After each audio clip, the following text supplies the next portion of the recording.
From the Library of Congress in Washington, D.C.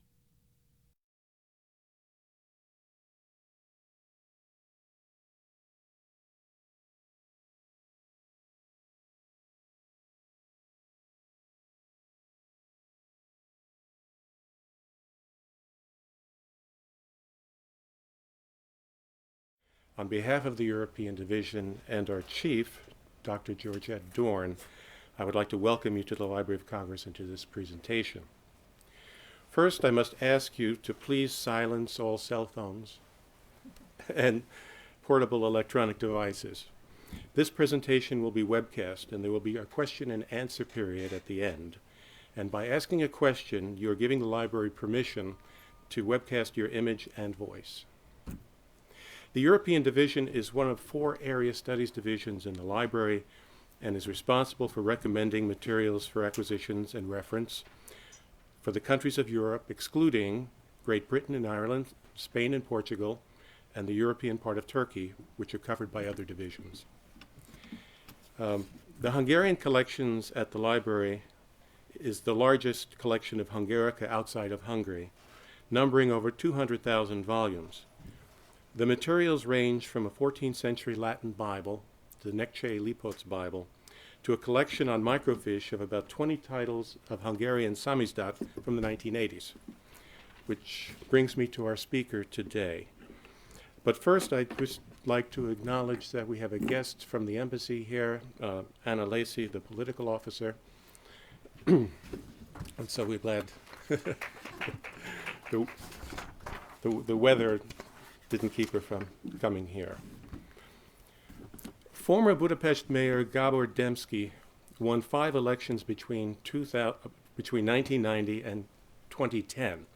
He was the longest-serving mayor of any European capital during that time. Before running for mayor in 1990, however, his career path was very different. In 1979, he signed a proclamation demanding the liberation of Czech dissenter Václav Havel and helped start a foundation to aid the poor. This in a country where poverty didn't officially exist. He was expelled from law school for organizing a demonstration, and even though he was later allowed to finish his studies, the blot on his record prevented him from finding a job as an attorney.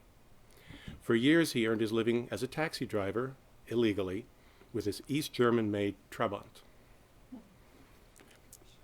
Demszky traveled to Poland when the Solidarity movement was in full bloom, and it was there that he learned the trade of printing illegal publications.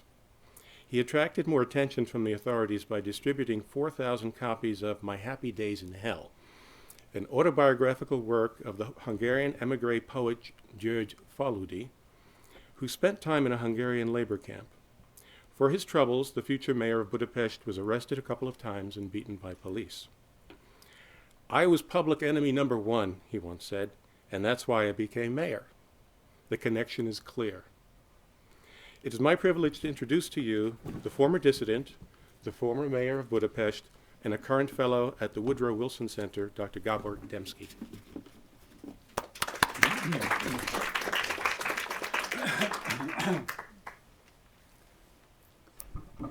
Thank you very much, Kenyiradi. It is a great honor for me to be invited by the highly prestigious Library of Congress to give a lecture about Samizdat, a subject which is so close to my heart. My presentation today will cover 3 interrelated topics.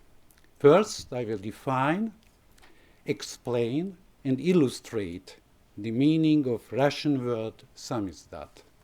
Next, I will describe the Helsinki process in order to give the historical background of this kind of press and subculture. And finally, I will use the development of the Hungarian media law since 1986 as a case study for the current lack of freedom of press in Hungary.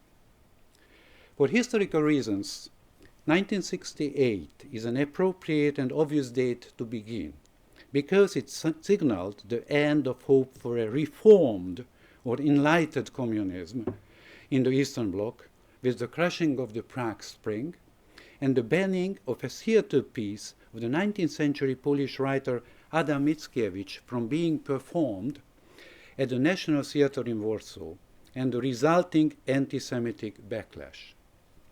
A joke from Warsaw reflects to this special event. Brezhnev calls the Interior Minister Czeslaw Moczar a hardline national Bolshevik and asks him, "What is this? What are these demonstrations going on in Poland?" To which Moczar replies, "Well, a play of Mickiewicz has been cancelled. Couldn't you arrest this Mickiewicz?" "But, Comrade Brezhnev, Mickiewicz is dead. And that's why I love you so much, Comrade Moczar." So the series of photographs I will show you illustrates the pressure under which the Samizdat subculture evolved and flourished in the 80s. On this first slide you see Ferenc Kőszeg in the front, who is followed by 5, you see here 4, but one is behind him, so you see only, yes, the outlines. And this harassment and intimidation went on for 72 hours. The same agents did this in the upcoming days to János Kis, to Otilia Short, and myself as well. Kőszeg is an editor. And can you guess what is in his bag? A manuscript. Sorry, these are the slides. They did not like that I am making photographs at all. They tried to hide. This is the boss. He was asking me, "What are you doing?" But he was not ordered to take away the film or to arrest us. So that's why I could have saved the photographs. So what was in his bag? It was a manuscript. According to Mikhail Gorbachev and Mikhail Bulgakov, he wrote in his famous book Meister and Margareta the next sentence: "Manuscripts never burn." This one also survived the police efforts at intimidation and stalking. But what is the meaning of the Russian word samizdat? You see the definition on this slide. Samizdatel means self-publishing. Looking back, the most interesting question about this subculture is what kind of historical conditions helped the rise and development of this kind of civil disobedience. In my opinion, Samizdat and all forms of civil disobedience in Eastern Europe were strongly motivated by the Helsinki process and by the Polish opposition's braveness and ideological split with the Soviet system. In 1975, we knew that the Helsinki Final Act was only an international agreement to which countries were not legally bound. It was only a declaration of intention, and the obligations therein were only moral and political. But in spite of the document's legal weakness, it has obviously reshaped East-West relations and led to the end of the Cold War. For us, it was a testament, and we wholeheartedly campaigned for its implementation. In addition, Helsinki created bonds between East European dissidents and Western Democrats. It has started a controversial and ongoing dialogue about the implementation of the so-called baskets.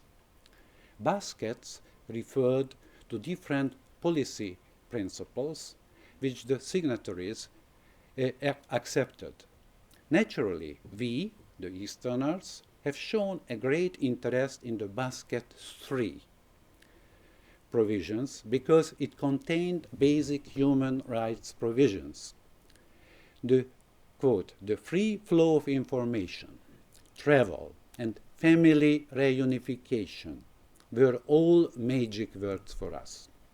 We also knew that there was a growing pressure on our governments to respect human rights and fundamental freedoms. There was no doubt that the content of the baskets and the effective tools and frames of reference to advocate for liberalization of Eastern Europe. In addition, an effective follow-up process started to assess the progress of countries in fulfilling the terms.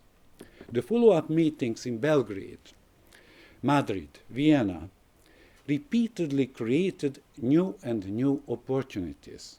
They became high-level forums for outcry and complaints.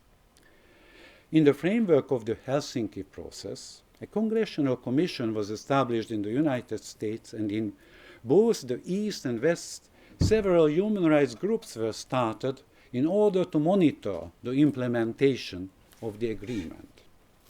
It became more and more natural that the East European citizens could meet and write letters and petitions about the human rights abuses to American and West European diplomats.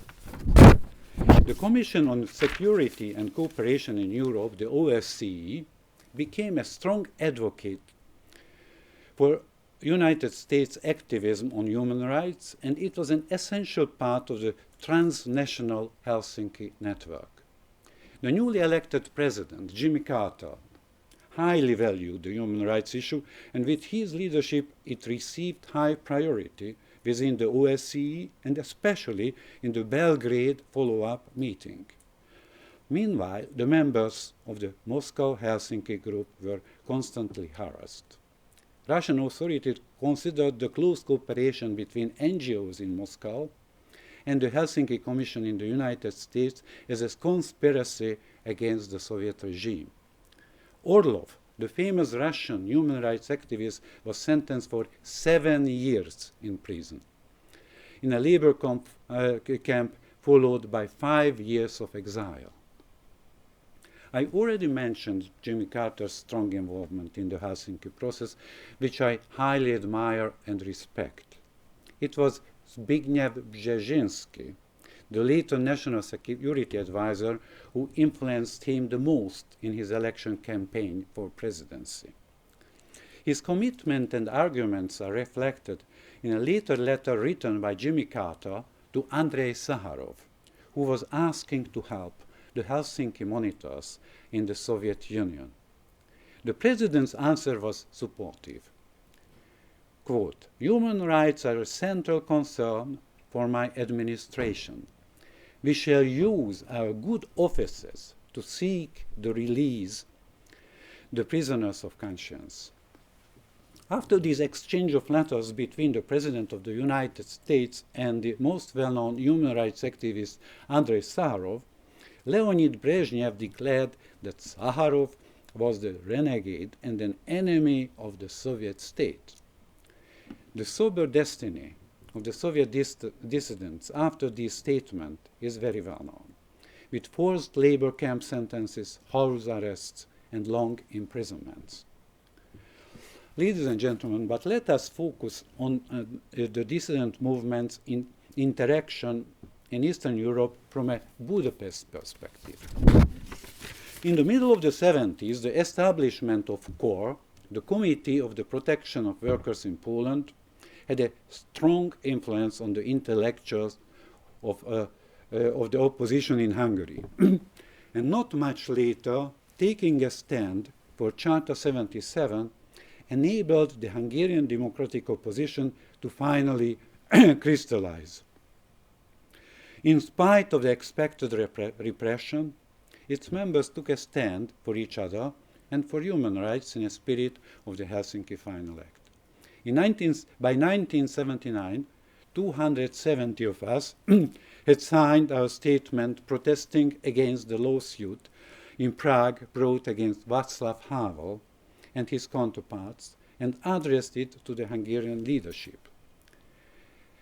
These almost 300, mostly young people, provided the background and the foundation for the independent institutions in Budapest, the press, the Flying University, seminars with well-known dissidents in private apartments, and the Fund for the Support of the Poor, the first independent organization in Hungary.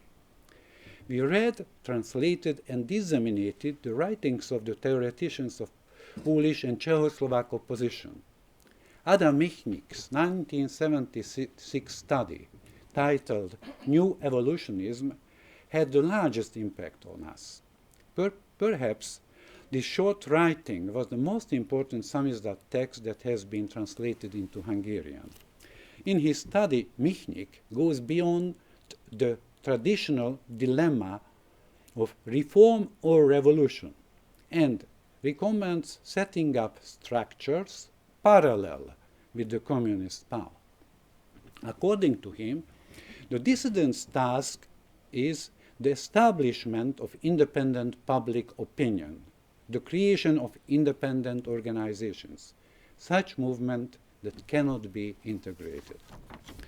The objective was political emancipation and self-organization of the citizens, as well as controlling the government.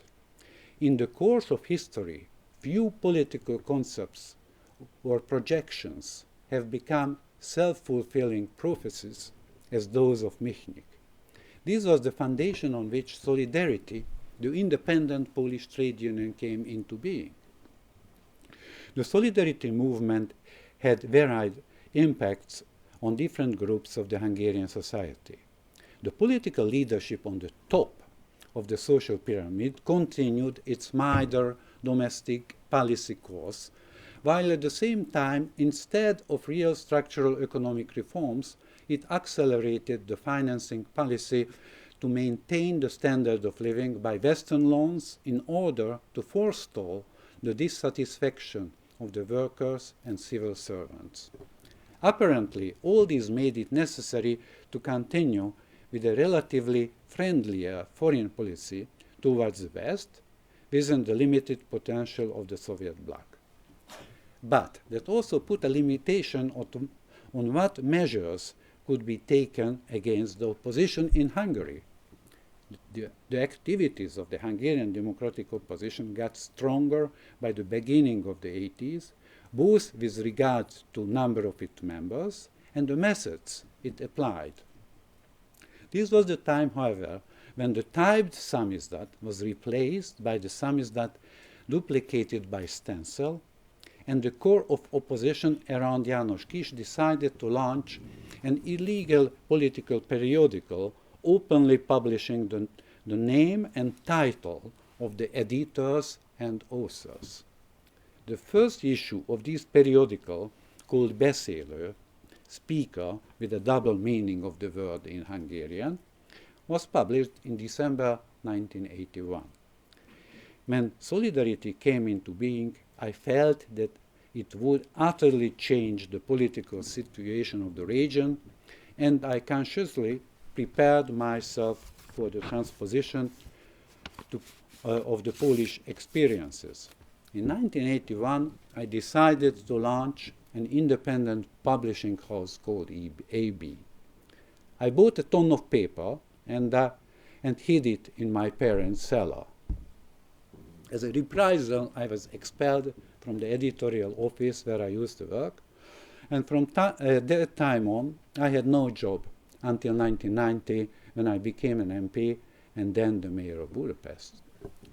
In addition to the engagement of the opposition in politics and having the independent illegal press, in the strict sense of the word, the independent opposition-led literary and artistic life began to boom again, mainly in Budapest. Alternative rock, mainly punk bands, had regular performances for audiences of several thousand singing songs that were straightforwardly against the system. One of the leading bands sang Polák, Wenger, Dva Bratanki. Poles and Hungarians are friends. I want to show you some slides about that period. In the 60s and 70s, subversive art was the predecessor of Samizdat subculture. I will always remember Sándor Pincehelyi's sophisticatedly ironic smile reading the Pravda.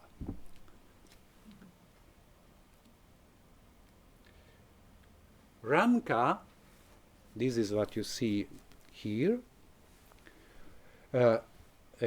is a technology that we used. This is the most essential part of screen printing technology, and ramka itself means in Polish frame.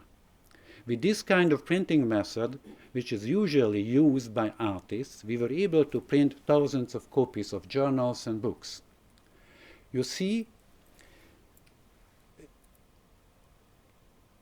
this frame with silk on it. Here is it. There is the silk. With the typewriter also on the table, and the carbon paper, which I will show you later. We were able to print books and journals. As Ken mentioned, the Library of Congress has a large collection of it. Ramka, so these very, very simple technology helped us to break the monopoly of information of the Soviet state. So it was this technology which is so simple that anybody can use it and make it, and graphicians use it every day. This helped us really to break the monopoly of information. We could get rid of censorship. Naturally, later on, we used more developed technologies as well. Here you see a duplicator, and it is a self-made version of an offset machine. We use also offset machine already in the second part of the 80s to print books.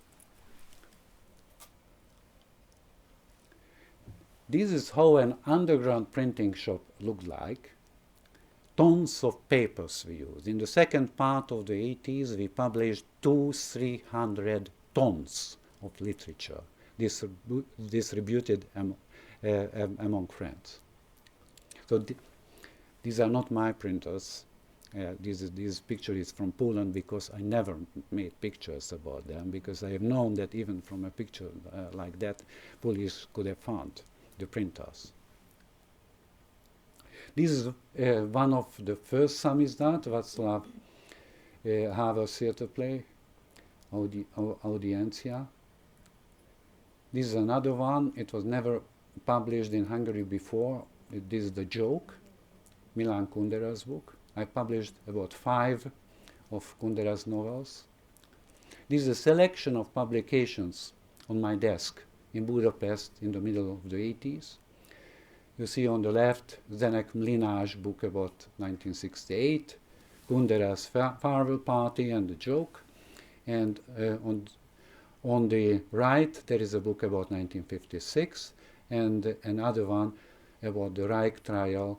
It is, the Hungarian title is Minden kényszer nélkül, without any force. So I don't know the English translation of that book, which was published in several languages. He was one of the survivors of the Reich trial. And here you see a catalogue from 1985 with all of the books and journals which we published between 1981 and 1985. This is a cover, a film practically about a cover. János Kiss wrote a book with the title Do We Have Human Rights? Which the book was discussed in a peasant house 80 kilometers from Budapest in a seminar, and on the first day of the seminar the philosophers were invited, and imagine that at that time 30-40 philosophers were discussing the book which was published in underground. I think it would be difficult to repeat this now. And it is Miklós Szabó. He died in the 90s. He was one of the best historians who was teaching every evening in the so-called flying or free university seminars. He had seminars about 1956, about the history of Hungary in the 20th century, about the history of the Soviet Communist Party, and also because he was a specialist of the extreme right, he also had a seminar about the extreme right movements, about the Istóci Party, which was established already in 1989, as I remember, with the name of Anti-Semitic Party in Hungary. And Miklós Szabó was one of the historians who, in a very early time, studied this subject. And imagine that he was giving lectures every evening in a different apartment about a different subject. And then he continued next week. So he had seminars, not lectures. So practically it functioned like really like a flying university. Oh, sorry. And yes, I want to finish the part, a quote from Václav Havel about the values which bond us together. At the same time, the Hungarian political leadership with Kádár at the top hardened for fear of losing power and anticipating his own political death. Although their hands were tied by the debts to the West, the government still struck down the opposition several times. Quote, in the following crucial period, a follow-up meeting in the framework of the Helsinki Act occurred. In October 1985, Budapest hosted the CSCE Cultural Forum, a 6-week interim meeting as part of the Helsinki review process involving 35 nations that signed the Helsinki Final Act. The Independent Literary Symposium, held by the opposition on the occasion, was a breakthrough for the dissident movement in Hungary. The International Helsinki Federation for Human Rights, the predecessor of Human Rights Watch, a non-governmental group linking citizens' Helsinki groups in a number of Western countries, sponsored the Independent Literary Symposium in Budapest from October 15 to 17 at the time of the opening of the official forum. This unofficial forum marked by the first time that private citizens from East and West met openly in a Warsaw Pact country to discuss violations of cultural freedom, including censorship, unofficial publishing, and minority rights. The unofficial symposium included prominent writers from a number of countries, including Susan Sontag, Danilo Kiss, Jerzy Grusha, Amos Oz, Hans Magnus Enzensberger, and Timothy Garton Ash, as well as independent Hungarian writers such as György Konrád and Miklós Haraszti.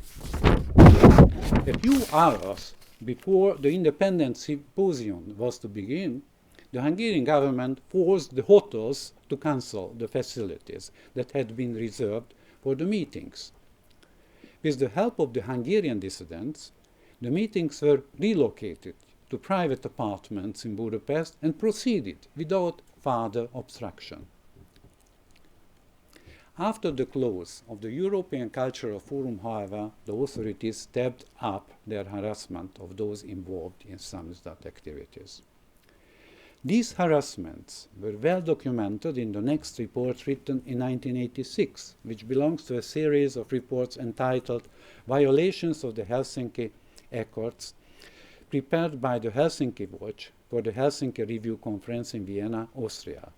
According to the report, Helsinki groups that formed in the USSR and had been effectively disbanded, and more than 36 Soviet Helsinki monitors were still imprisoned or exiled. Jerry Leiber, executive director of the Helsinki Watch, said in 1986, "Human rights continue to be grossly violated by a number of Helsinki signatory countries." Jerry Leiber highlighted the number one obstacle in the process of implementation of the Final Act. Quote, "Yet although there are no legal mechanisms for enforcing compliance with the Helsinki Accords, their moral force continues to grow. Despite the fact that violations continue, indeed, just because these violations continue, we believe that the Helsinki process must continue as well. Ladies and gentlemen, when almost 27 years later I was reading the Helsinki Watch report, the precise and careful analysis of Jerry Leiber about the first media law in 1986, it gave me a very strange feeling. Maybe history is repeating itself. Were the Fidesz governing party lawmakers, with their supermajority in 2010 in Hungary, simply copying paragraphs and rewriting others? A new press law, passed in March 1986, was the first general press law in the history of the communist Hungary. Previously, the press and periodicals were regulated by decrees from various ministries. The new law defined the rights and duties, in the new law from 86, defined the rights and duties of the press to provide, I quote, truthful, accurate, and prompt dissemination of information, and the public's right to an accurate picture of the political, economic, scientific, and cultural life in the Hungarian People's Republic. The first press law from 1986 also prevented the press from disseminating information that would hurt the constitutional order of the People's Republic and its international interests and public morals. End of quotation. This very general rule fosters censorship and other forms of state intervention.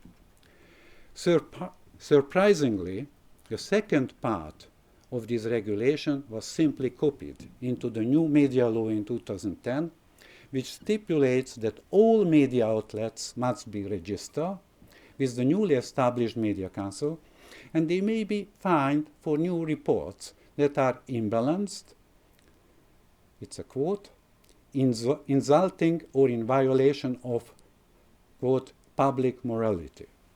The Media Council also has the power to deny registration and force journalists to disclose sources, particularly on the grounds of national security, it is a quote, or, quote, protection of public order.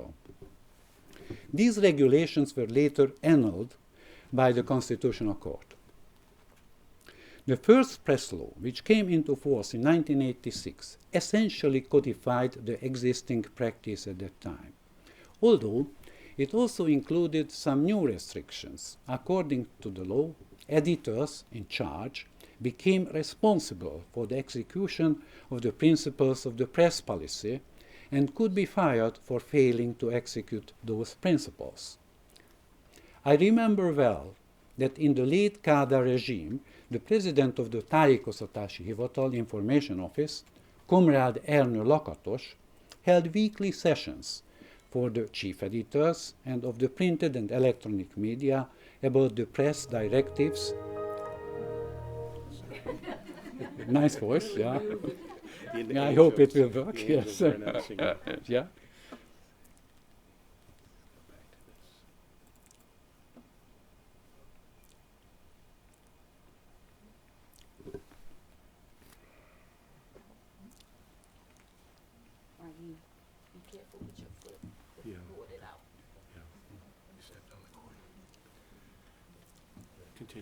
Yes, so Comrade Ernő Lakatos, we had held weekly sessions for the chief editors and the printed press and electronic media about the press directives and policy of the Hungarian Socialist Workers' Party. It was a one-way, unidirectional, military-type discussion about which the chief editors informed their colleagues. There were a lot of rumors in Budapest about Comrade Ernő Lakatos, who had personally ordered the dismissal and punishments of dissidents, among them myself and my friends.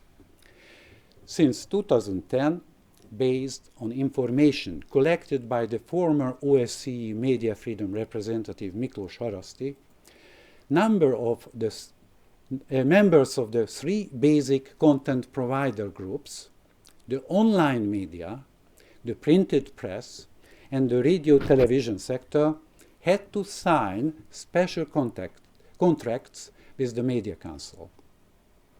They signed an agreement that they would regulate themselves based on the content prohibitions in the media law, prohibitions that go far beyond the criminal and civil law.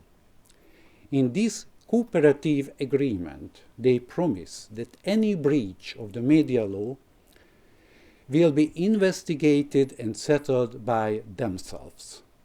Why did they do so? Because by accepting the rule of the executioner, they can escape the constant harassment of the Media Council for petty infractions. But for the same reason, the owners put pressure on the editors to refrain from any political challenge in their news service and their chat shows. This is the mechanism of self-censorship. This is the reason why politics simply disappeared from commercial TV channels. The owners who would balk at accepting the co-regulation contracts would simply stigmatize themselves in the eyes of the almighty Media Council. They could be subject to frequent fines that would be grounds for very strong punishment later, even being shut down. Despite the participation in co-regulation, the Media Council is still entitled to pull any matter into its purview. Guaranteed self-censorship is behind the fact that punishments for coverage, content, are not frequently applied. As a result of cooperative regulation, the media companies are towing the line, and the Media Council can claim, just look, the fines are less frequent. There is no sign of the supervision over the media. Foreign owners in their own countries would never agree to participate in this kind of cooperation. At home, they rely on the principles of free press. Following the Constitutional Court's decision, which annulled the right to supervise content outside the broadcast media, they could have withdrawn from the co-regulation schemes, as they would long have done in their own countries. But they don't do it. They prefer to be obedient. We are living in a brave new world. Miklós Haraszti wrote a book about the aesthetics of censorship. This is the cover, which is designed by Laszlo Rajk, and it was published in 1986. And here are quotations from his book about self-censorship. Nevertheless, there are other procedural similarities between the two press laws as well. Press restrictions that were announced in the winter of 1986 stipulated that anyone found even one copy of Samizdat may be subjected to heavy fines. These fines may be levied without any court proceedings, and appeals may only be addressed to the police officer who determined the fine. Against the rulings of the Media Council, there is no recourse to regular court. In such cases, jurisdiction lies exclusively with the administrative court. In matters of substance or merit, the administrative courts have no jurisdiction. They can only educate on questions of procedure, whether the Media Council adhered to the media law during the process or not. The media law has been criticized by a number of international organizations, including the European Union, the Council of Europe, the Organization for Security and Cooperation in Europe, OSCE, the United Nations, and by a number of European member countries and non-governmental organizations.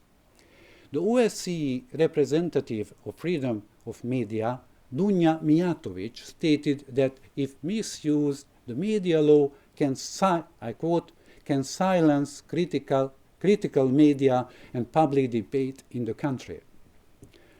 According to a review by the Council of Europe Commissioner for Human Rights, the appointment procedures for Hungary's Media Council fail to meet the Council of Europe standards for safeguarding media independence and pluralism. But again, it seems to me that there are no effective legal mechanisms for enforcing compliance with the Council of Europe and other EU standards. The historical similarity with the lack of legal means for enforcing Helsinki Accords in the 70s and 80s is obvious. This means that non-compliance can become a practice again. Since the last election, Fidesz, the ruling party, justified its dictate by pointing to its two-thirds legislative supermajority attained in the 2010 elections. But its actions fly into the face of the Copenhagen criteria, which establish the EU's basic principles of democracy and the rule of law. These criteria were established for new member states in the EU enlargement process in 2004. As a response to non-compliance of the Hungarian government, the foreign ministers of Germany, the Netherlands, Finland, and Denmark recently wrote to the European Commission suggesting that new tools were needed to bring persistently deviating member states into line. Here you can read the essence of their statement.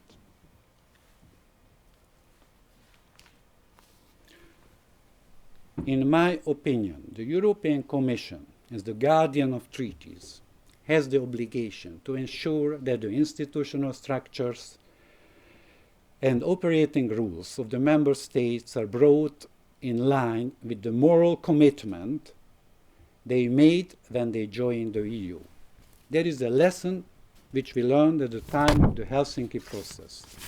The enforcement of the principles of the Helsinki Act wouldn't be possible without international pressure exercised at the follow-up conferences. But finally, only the voters of Eastern Europe, of East European countries, could change the fundamental laws and their own constitutions in the years of the Velvet Revolution. Only we, the people, could have decided our own destiny, and we made the right choice ourselves. History is repeating itself. The upcoming election in 2014 may be Hungary's next chance to return to a state with freedom of press, which allows well-informed citizens to make free choices. Life without fear or apathy, and the collective desire of a community of rule of law. Thank you very much for your attention.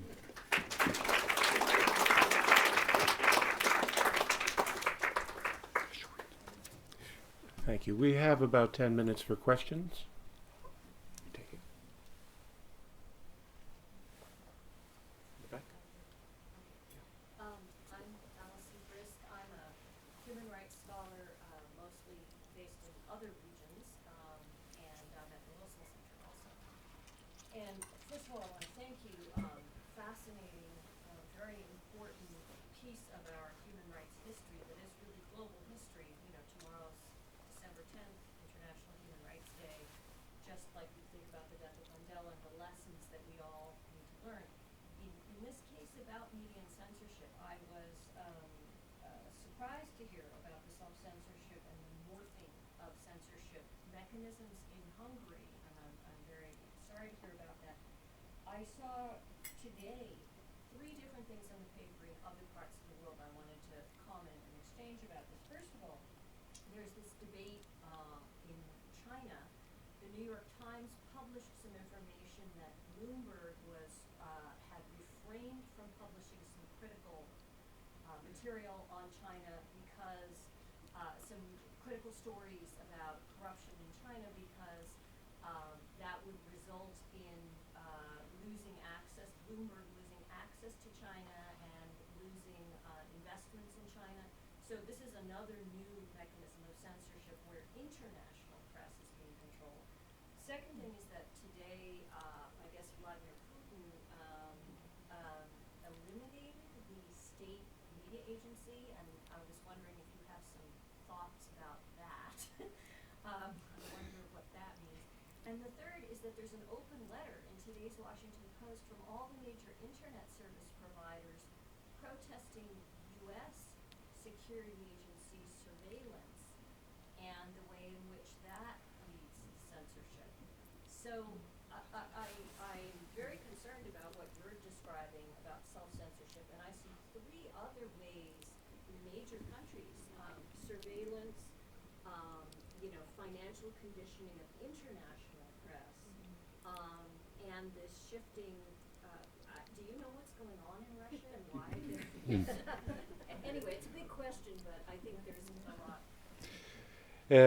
In my opinion, a new Helsinki process would be needed.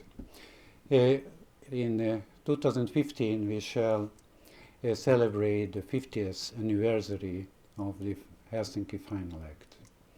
And Helsinki functioned so well because it was connected. Human rights were connected to other issues. I was mentioning only the third basket, but in the first two baskets were very important matters for the participant countries. Economic issues were regulated. So I think, in my opinion, it has to be connected. So there has to be a pressure on China and Russia and for the Asian countries to accept the basic principles of human rights. I think maybe it is a utopia, but we have one precedent already for that it was successful. So there are enormous common economic interests between the world powers, and it can help also to liberalize and to change and to reform the systems in these dictatorships, in these totalitarian or post-totalitarian countries for the better.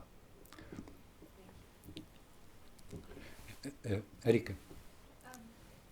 I'm Erika Schlager from the Helsinki Commission, the body established by Congress that Mr. Demszky mentioned.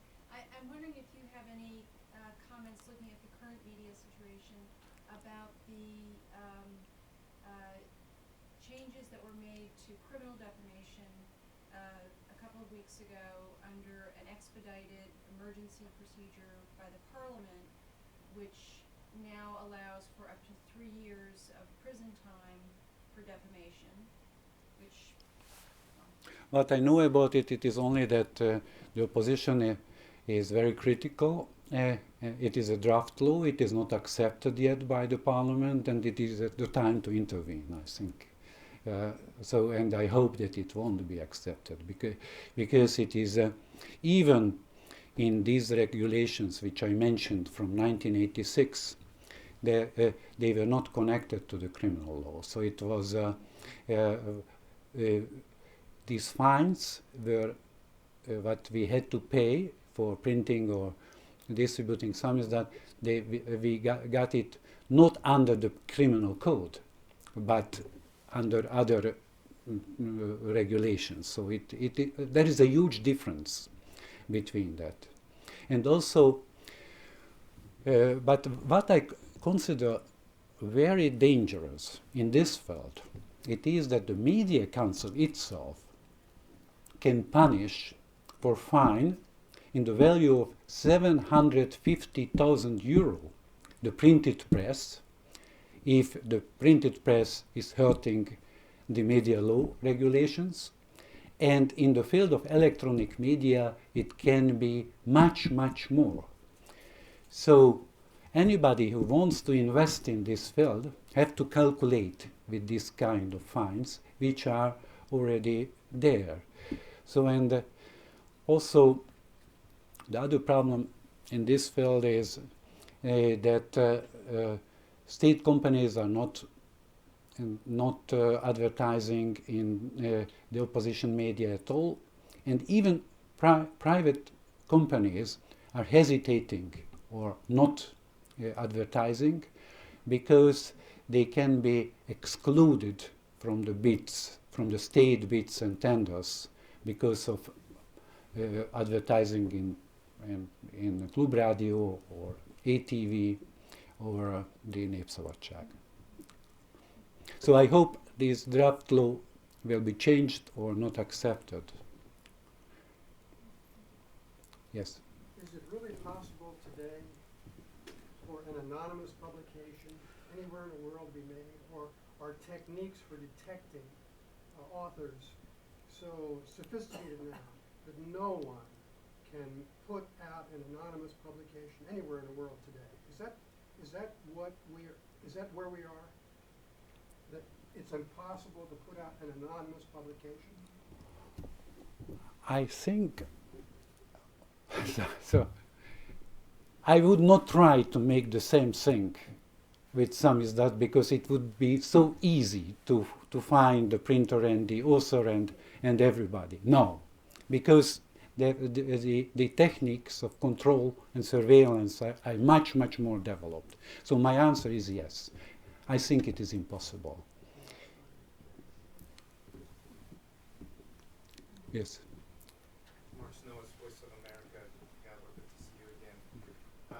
We met, I think, in the 80s. A long time ago. Yes. Can you give us a sense of how do you see Hungary politically today? I mean, you know, Fidesz was elected, you know, with overwhelming support, and there's a lot of outrage, I'm sure, in Budapest and in other capitals, but how do you see the Hungarian public reacting to the media laws, and what chances do you see for the upcoming elections for change? There are experts in this field writing good studies. One of them is Mária Vásárhelyi, who is using all the public opinion polls. And according to her, 70% of the radio listeners can listen only radio stations owned or controlled by the state. And 80% of those who watch TV can watch stations state-owned or close to the coterie of the government. That means that there is an almost total control over the media by the government and by the coterie close to the government. And last week, a very interesting new volume came out about the system. The editor is Bálint Magyar, one of the Dissident, maybe you know him, from the 80s. And the title of it is Mafia State, and he's describing the political system as a Frankenstein or mafia state. And there you see long studies with a very new vocabulary, using new descriptions of the system. So I think this, to understand how this system works, it would need another presentation. And maybe not I would be the best to present it to you, but Bálint Magyar or his associates, his friends.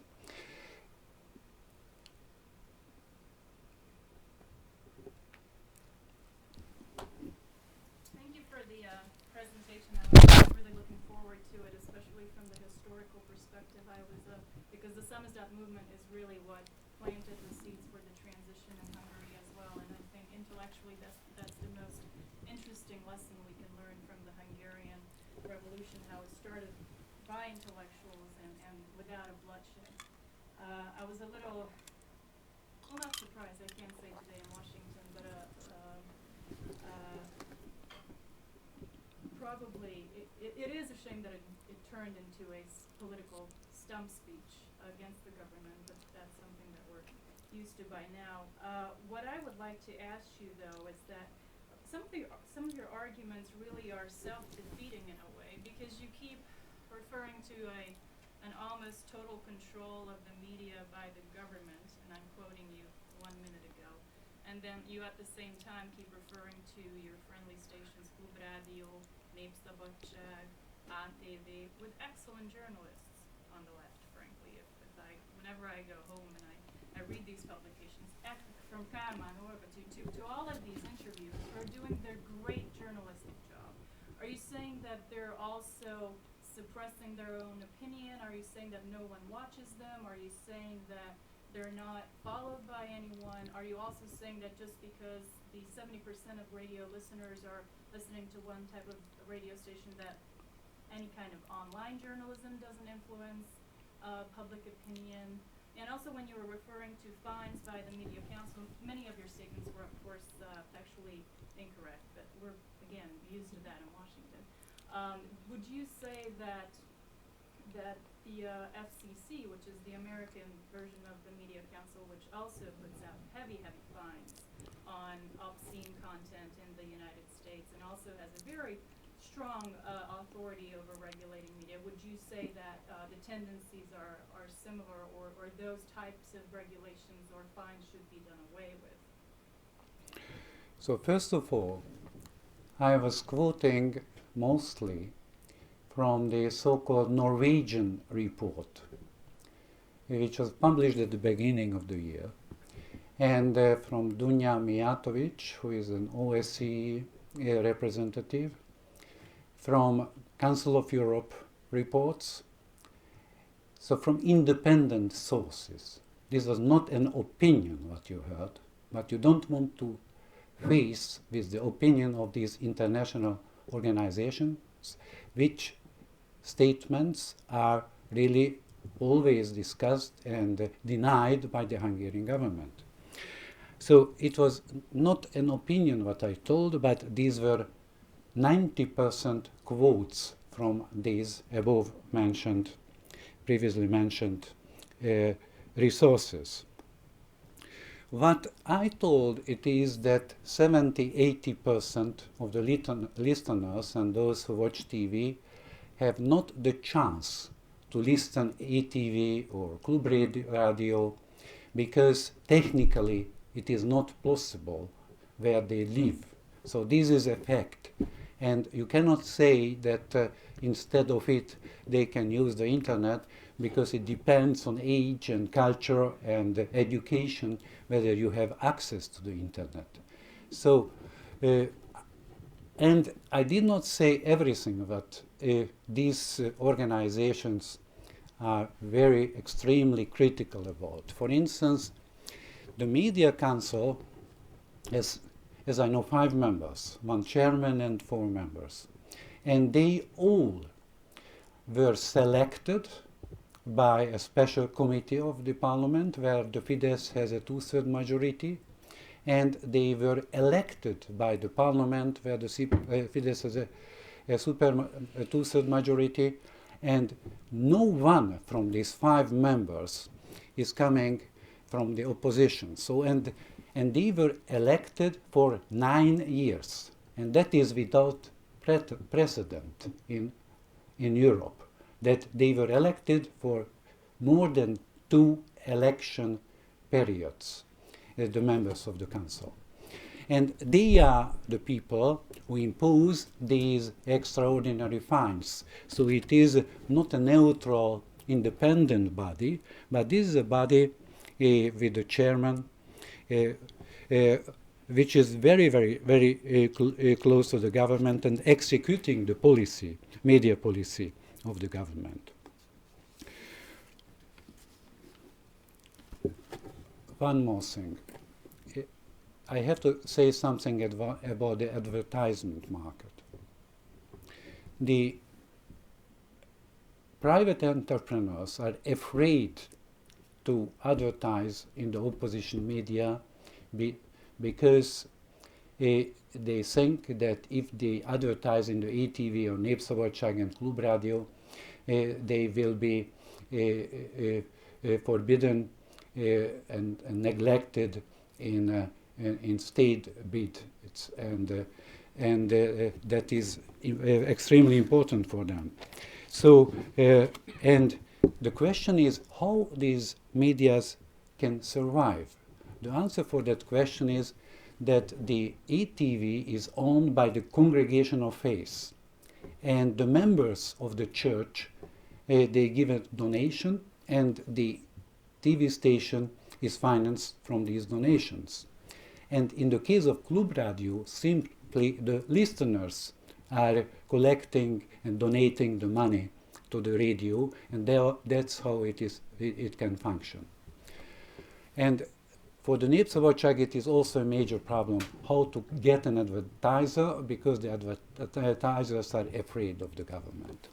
So I do not say that it is a totalitarian power, but you should read this book edited by Bálint Magyar. It is about 700 pages describing, I think, in a very details how the mafia state is functioning in our country.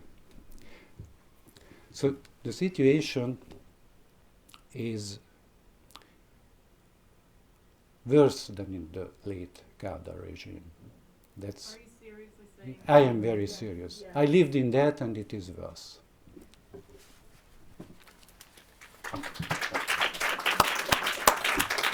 Very interesting discussion. I'm sure you can continue it.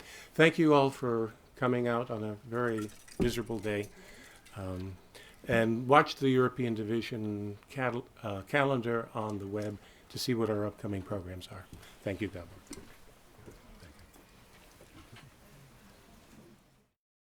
This has been a presentation of the Library of Congress. Visit us at loc.gov.